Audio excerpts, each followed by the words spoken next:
Good morning, it's Tristan here from PropertyToolkit. Today I'm starting a small series of 12 episodes all about going direct to vendor and why it's a fantastic way to be able to go out, get deals, how you can actually do it, get through to those people, get the contacts and make sure that you are dealing with the right person, how you might be able to use creative strategies, save time, and hopefully a few hints and tips along the way that you don't already know. So why direct to vendor?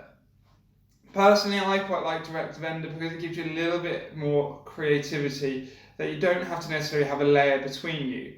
So if you've turned around and you found a property that's, say, on market where it's for rent and for sale, or if you've driven down a road and you've seen an empty property, by being direct to vendor, you might be able to turn around and say to them something, well, how about rather than me pay now, we'll pay 5 years down the line and we'll rent it for the interim. Or if it's, say, an empty property, how about, would you mind if I go in, do the refurbishment of the property, do it up and get the property ready to sell and then put it on the market? If it's land, if you actually get talking to someone face to face, explain what you do, how you do it and why you're doing it, then you can also add value without them realising that you're actually trying to put less money into a deal. So that works quite well.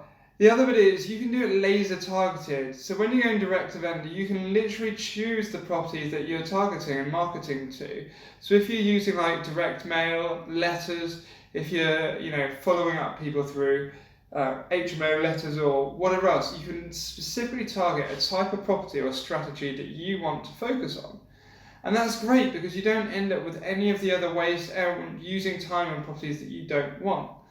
And personally, I found tail end of last year, I was doing endless estate agent viewings, and we're going out seeing loads of different properties. People would call me up and say, look, I've got this great deal, I've got this great place to go around. And I couldn't even make them usually stack more than probably about 10% margin. And especially in times like this at the moment where you've got COVID going on in the background, but full stop, you should be looking to put at least 20% margin on your deals. So going direct to vendor allows you to achieve that.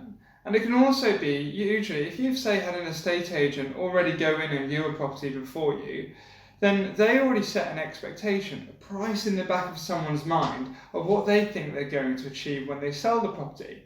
Whether that's accurate or not, they haven't actually made out the point. So if someone walks into it and tells the vendor, all right, I think your property is going to be worth £200,000, and then if you actually do your own due diligence, you do your own research and you take a look at it, and once the property is done up, refurbished, it's ready to go, it's worth £200,000, then there's obviously a discrepancy because you still need to do the place up, you still need to put a margin in, you've got your legal fees, everything else to go in there.